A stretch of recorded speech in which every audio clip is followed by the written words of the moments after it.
আসসালামু আলাইকুম everyone, welcome back to my channel. আশা করছি সকলে অনেক ভালো আছেন। আজকে আমি একটি ডিম এবং সেমাই দিয়ে দারুণ মজার একটি পিঠার রেসিপি করে দেখাবো। তাহলে চলুন রেসিপিটি শুরু করা যাক। ফার্স্টে আমরা একটি বাটিতে 200 গ্রামের মতো সেমাই নিয়েছি। এখন সেমাইয়ের সাথে দিয়ে দিচ্ছি 4 টেবিল চামচ চিনি। সেই সাথে এখন দিয়ে দিচ্ছি এখানে কনডেন্স মিল্ক। এখানে 2 টেবিল চামচ কনডেন্স মিল্ক দিয়ে দিচ্ছি। আপনার ছেলে গুঁড়ো দুধটাও ব্যবহার করতে পারেন। এখন আমি এই সব কিছুকে হাতের সাহায্যে মিশিয়ে নিচ্ছি। এটাকে ভালোভাবে মিশিয়ে নেওয়ার পরে এতে আমরা দিয়ে দিব বাকি উপকরণ। এখন এই সেমাইয়ের সাথে দিয়ে দিচ্ছি একটি ডিম। অবশ্যই সেমাই পিঠা তৈরি করার জন্য একটি ডিম ব্যবহার করবেন। যদি সেমাইয়ের পরিমাণটা বেশি হয় সেক্ষেত্রে ডিমের পরিমাণটা বাড়িয়ে দিতে হবে।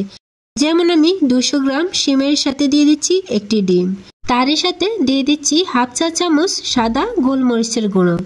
গোলমরিচের গুঁড়োটা এখানে দিলে যেমন একটি সুন্দর ফ্লেভার আসবে, তেমনি এতে যদি ডিমের এক্সট্রা কোনো গন্ধ থাকে তা দূর হয়ে যাবে। তবে আমি এটা ফ্লেভার ভালো আসার জন্যই দিয়েছি। আর এই তো সেমাইয়ের ডোটা খুব ভালোভাবে তৈরি হয়ে গেছে।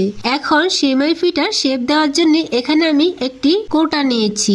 এই কৌটার উপরে আমি সেমাইয়ের ডোটা নিয়ে এটাতে চেপে চেপে খুব সুন্দরভাবে একটা বিস্কিটের শেপ তৈরি করে নিচ্ছি। এখন এই সেমাই পিঠার উপর দিয়ে দিলাম কিছু বাদাম।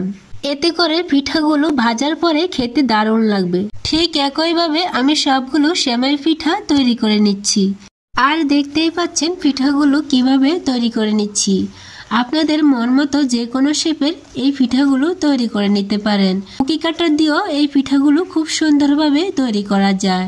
একে একে সবগুলো পিঠা আমি একই নিয়মে তৈরি করে নিচ্ছি। আর এই পর্যায়ে আমার পিঠাগুলো তৈরি হয়ে গেছে।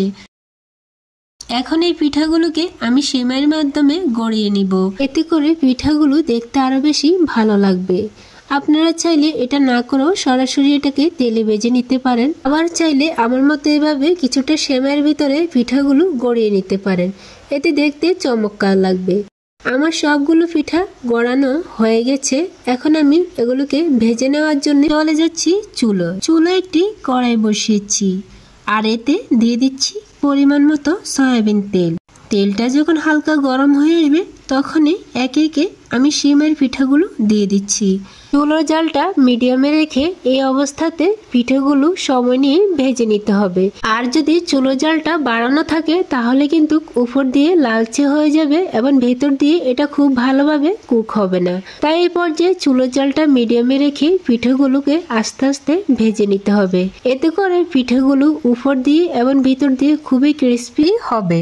পিঠাগুলো ভাজা হয়ে গেছে। এই পর্যায়ে আমি তেল থেকে পিঠাগুলো ছেঁকে তুলে নিচ্ছি। আর দেখতেই পাচ্ছেন পিঠাগুলোর কালারটা কতটা সুন্দর এসেছে। আমি যদি একটি পিঠে আপনাদেরকে ভেঙে দেখাই তাহলে বুঝবেন পিঠাগুলো কতটা মুসমুসে ক্রিস্পি হয়েছে। দেখলেন তো কত সহজে তৈরি করা যায়। বিকেলের নাস্তা কিংবা যে কোনো চায়ের আড্ডায় রাখতে পারেন দারুণ মজার সেমাই পিঠা। রেসিপিটি ফলো করে আপনার বাসায় তৈরি করে নিতে পারেন। চ্যানেলে এরকম নতুন নতুন ভিডিও পেতে চ্যানেলটি সাবস্ক্রাইব করতে পারেন। আজকের মতো বিদায় নিচ্ছি। আল্লাহ হাফেজ।